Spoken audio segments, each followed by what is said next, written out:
दोस्तों आज हम रिलायंस इंफ्रास्ट्रक्चर लिमिटेड कंपनी के बारे में बात करने वाले हैं क्योंकि यहाँ पर इस कंपनी से पॉजिटिव अपडेट निकल कर आ रही है। क्या इस पॉजिटिव अपडेट के बाद कंपनी में हमें दोबारा से तेज़ी देखने को मिलने की संभावना है और साथ में इस कंपनी में जो भी बैड न्यूज़ निकल कर आई जिसके बाद से कंपनी में लगातार लोअर सर्किट देखने को मिल रहे हैं, इसके ऊपर भी बात करेंगे। दोनों के ऊपर बात करने वाले हैं और साथ में इस कंपनी को हम फाइनेंशियली और फंडामेंटली भी देखेंगे। इस समय हम कंपनी में बाय सेल होल्ड क्या कर सकते हैं और कंपनी का नेक्स्ट टारगेट प्राइस क्या हो सकता है, सभी के ऊपर बात करेंगे। तो आइए वीडियो को स्टार्ट करते हैं। Reliance Infrastructure Limited Reliance group की कंपनी है।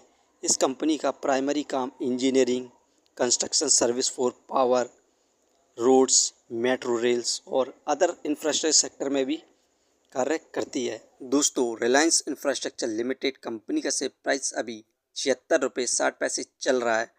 आज के दिन इस कंपनी में हमें 4.99% के रिटर्न्स देखने को मिल रहे हैं जो कि 100% वायर पर हैं। कंपनी का ओपनिंग प्राइस 75 रुपये 30 पैसे था, वहीं पर हाईएस्ट 76 रुपये 60 पैसे तक गया था जो कि 100% वायर पर है। वहीं पर आज का लो 74 पैसे रहा। 52 वीक रेंज की बात करें तो 52 वीक लो 60 रुपये 4 पैसे तक गया था, वहीं पर हाईएस्ट 303 रुपये तक गया था, जिसके बाद हमें कंपनी में लगातार गिरावट देखने को मिली थी। यहाँ पर ये कंपनी IBM से बाहर निकलते ही लगातार हमें इस कंपनी में अपर सर्किट देखने को मिल रहा है। यहाँ पर आप देख सकते हैं 5 दिन में ही 5 अपर सर्किट देखने को मिल चुके हैं। 5 दिन में इस कंपनी के द्वारा हमें 21.51% के रिटर्न्स देखने को मिले जो कि शानदार रिटर्न्स है। बात करी जाए 5 साल की तो 5 साल में इस कंपनी में हमें ज़बरदस्त रैली देखने को मिली थी। इस कंपनी का हाईएस्ट प्राइस 413 रुपये तक पहुँच गया था, जिसके बाद हमें कंपनी में यहाँ पर लगातार गिरावट देखने को मिली 27 जून 2025 के बाद से, क्योंकि यहाँ पर इस लेवल पे पहुँचने के बाद इस कंपनी पर जो इंसॉल्वेंसी है IBM के तहत, इस कंपनी में सिर्फ मंडे को ही यहाँ पर ट्रेडिंग हुआ करती थी। यही कारण है कि कंपनी में लगातार हमें गिरावट देखने को मिलती रही थी। लेकिन इस समय कंपनी IBM से बाहर निकल चुकी है। रेगुलर यहाँ पर इस कंपनी में ट्रेडिंग हो रही है और कंपनी में यहाँ पर लगातार अपर सर्किट देखने को मिल रहे हैं।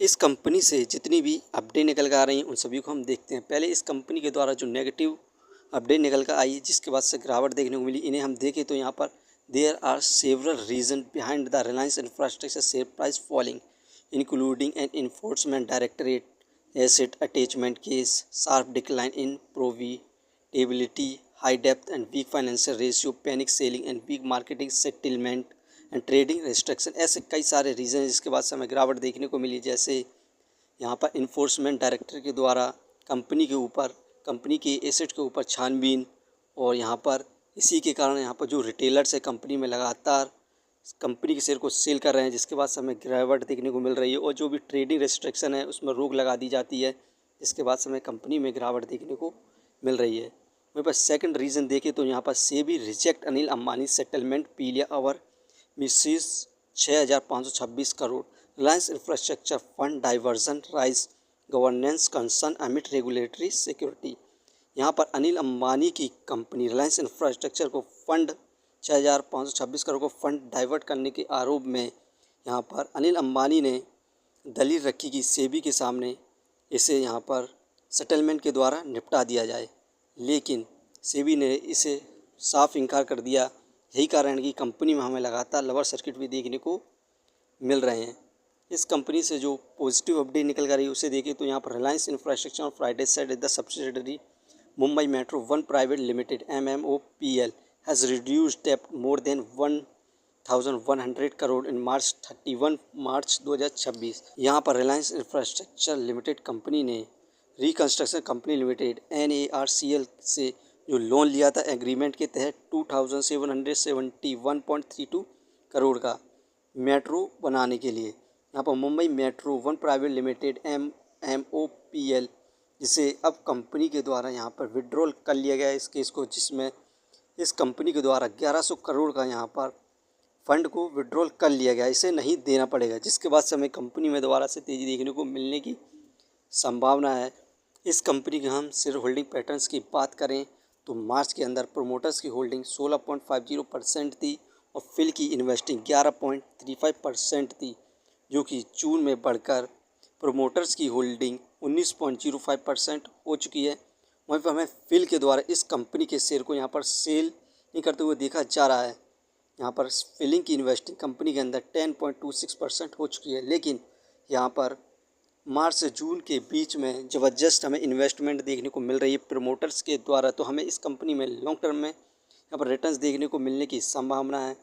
फंडामेंटली बात करी जाए तो मार्केट कैपिटलाइज 2,869 करोड़ मार्केट है, इसकी कम है इसके प्राइस के हिसाब से। डेप्थ ऑफ इक्विटी 0.28, इस कंपनी में बहुत तगड़ा कर्ज है। रिटर्न ऑफ इक्विटी 10.46%, ये हमें पर ईयर 10 से 11% के रिटर्न्स दे रही है, जो कि काफ़ी अच्छे रिटर्न्स हैं। अर्निंग पर शेयर 118.40, ठीक है। डिविडेंड दे नहीं रही है। बुक वैल्यू 437.37, यहाँ पर ये शेयर बुक वैल्यू से अपने बहुत ज़्यादा सस्ते दामों पर मिल रहा है। Face value 10। इस कंपनी की हम बोनस, स्प्लिट और डिविडेंड हिस्ट्री को देखें तो यहाँ पर पहले हम इस कंपनी की स्प्लिट हिस्ट्री को देखें तो इस कंपनी के द्वारा हमें 1996 में यहाँ पर स्प्लिट करते हुए देखा गया था। ओल्ड फेस वैल्यू 100 थी और न्यू फेस वैल्यू 10 हो चुकी थी। मतलब कि आप पर एक शेयर होगा तो उसके बदले में आपको 10 शेयर दिए गए थे। वहाँ पर बोनस की देखे जाए तो इस कंपनी के द्वारा हमें 1978 में 1:5 का बोनस इशू किया गया।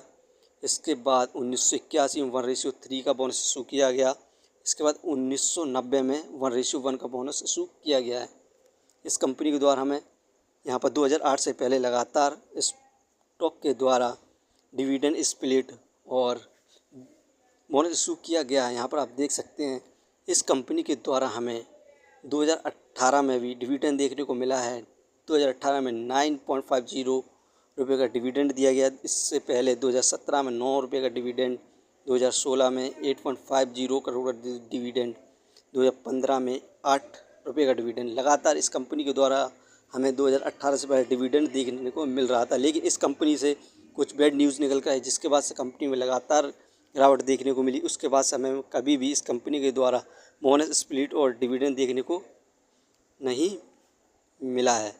दोस्तों, इस कंपनी से जो नेगेटिव न्यूज़ निकल कर आई, जिसमें ट्रेडिंग रिस्ट्रिक्शन और इन्फोर्समेंट डायरेक्टर के द्वारा यहाँ पर रिलायंस इंफ्रास्ट्रक्चर के एसेट को जब्त कर लिया गया है, तो आपको फ़िलहाल के लिए इस कंपनी में इन्वेस्टमेंट नहीं करना चाहिए। इस कंपनी का कुछ दिनों बाद नेक्स्ट क्वार्टर का रिज़ल्ट आने वाला है। उसमें यदि कंपनी प्रॉफिट गेन करती है और अच्छी सेलिंग होती है तो आप इस कंपनी पर इन्वेस्टमेंट कर सकते हैं और अच्छा खासा रिटर्न प्राप्त कर सकते हैं। फ्रेंड्स, ये वीडियो सिर्फ एजुकेशन पर्पस के लिए थी। यदि आप किसी भी कंपनी या स्टॉक्स पर इन्वेस्ट करते हैं तो एक बार अपने फाइनेंशियर्स और एक्सपर्ट की सलाह ज़रूर लें। कभी भी लोन लेके इन्वेस्टमेंट ना करें, वरना आप भारी मुसीबत में पड़ सकते हैं।